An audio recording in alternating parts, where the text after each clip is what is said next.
और बोले कि उधर से फेंकेंगे तो उधर जाके गिरो। पुलिस के कर्मचारी ने मुझे गाली दे करके बात की और अगर कार्रवाई नहीं करेंगे तो यहाँ का पूरे पुलिस प्रशासन और जितने भी सीनियर ऑफिसर्स यहाँ खड़े थे वो सब विधानसभा में नजर आएंगे। मैं छोड़ूंगी किसी को नहीं।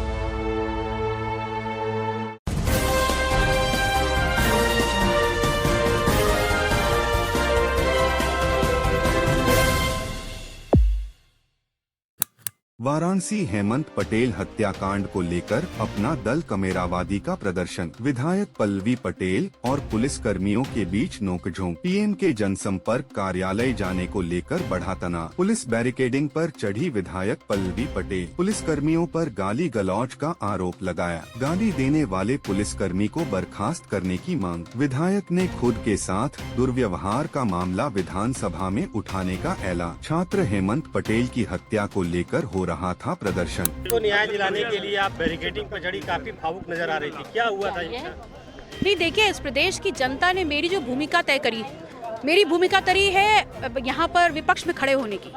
और विपक्ष में मेरी जनता, मेरे पूरे देश के लोगों के साथ जब भी कोई अन्याय होगा, ऐसा कोई हत्याकांड होगा, ऐसे कोई अपराध होगा, तो उसमें खड़ा होना मेरी नैतिक जिम्मेदारी है। हम यहाँ पर पूरी लोकतांत्रिक व्यवस्था को मानते हुए, नियमों का फॉलो करते हुए, यहाँ पर बिल्कुल शांति रूप चलते हुए यहाँ आए। यहाँ पर हम अपना ज्ञापन देना चाहते थे, बात करना चाहते थे और उस हत्याकांड में क्या पुलिसिया कार्रवाई हुई है उसकी अपडेट चाहते थे, जिसकी सूचना मैंने आप लोग के माध्यम से रिटन मीडिया के हिसाब से सबको दे दी थी। उसके बाद भी यहाँ पहुँचने पर हमें बताया जा रहा है कि एडीएम नहीं है, डीएम नहीं है, सीपी नहीं है, वहाँ है, यहाँ है। तो आप क्या चाह रहे हैं? पुलिस का जो रवैया इस पूरे हत्याकांड में रहा है वो लीपापोती का रहा है। और जितना उतावलापन पुलिस और प्रशासन का इस पूरे हत्याकांड में लीपापोती का रहा है, अगर उतनी सजगता से वो यहाँ पर काम कर लेते तो अब तक हेमंत पटेल और उसके परिवार को न्याय मिल गया होता।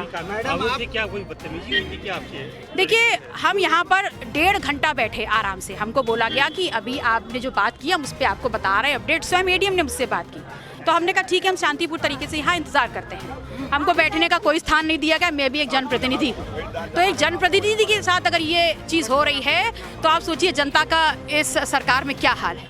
1.5 घंटा हम धूप में बैठे हैं, उसके बाद भी किसी ने पूछा नहीं कि मैडम अभी देर लगेगी, जो भी होगा, कुछ नहीं। जब हमने आगे मूव करना शुरू करा तो बैरिकेडिंग हमको पकड़ा दी गई। तो मैंने कहा अभी मैं शांति से ही जाऊंगी। तो आपने हमारे साथ जो महिला, हमारे जितने कार्यकर्ता थे, उनको धकेल के पीछे गिरा दिया और बोले कि उधर से फेंकेंगे तो उधर जाके गिरोगी। और जब मैं आगे बढ़ रही थी तो पुलिस के कर्मचारी ने मुझे गाली दे करके बात करी। तो मैंने ही बोला अब तो मुझे कार्रवाई चाहिए उस पुलिस के व्यक्ति के लिए जिसने मुझे अब्यूज़ किया है। तो आप एक जनप्रतिनिधि को, उसके आला अफसरों के सामने जनप्रतिनिधि को अब्यूज़ कर देगा और आप कह रहे हैं कि हमने सुना नहीं। ये मामला आगे बढ़ाएंगी विधानसभा में उठाएंगी? बिल्कुल बढ़ाऊंगी। ये मेरे सम्मान के साथ जुड़ा हुआ है। मैंने इनको वक्त दिया है कि आप उस व्यक्ति को चिन्हित करिए, उसके खिलाफ कार्रवाई करिए और अगर कार्रवाई नहीं करेंगे तो यहाँ का पूरे पुलिस प्रशासन और जितने भी सीनियर ऑफिसर्स यहाँ खड़े थे वो सब विधानसभा में नजर आएंगे। मैं छोड़ूंगी किसी को नहीं।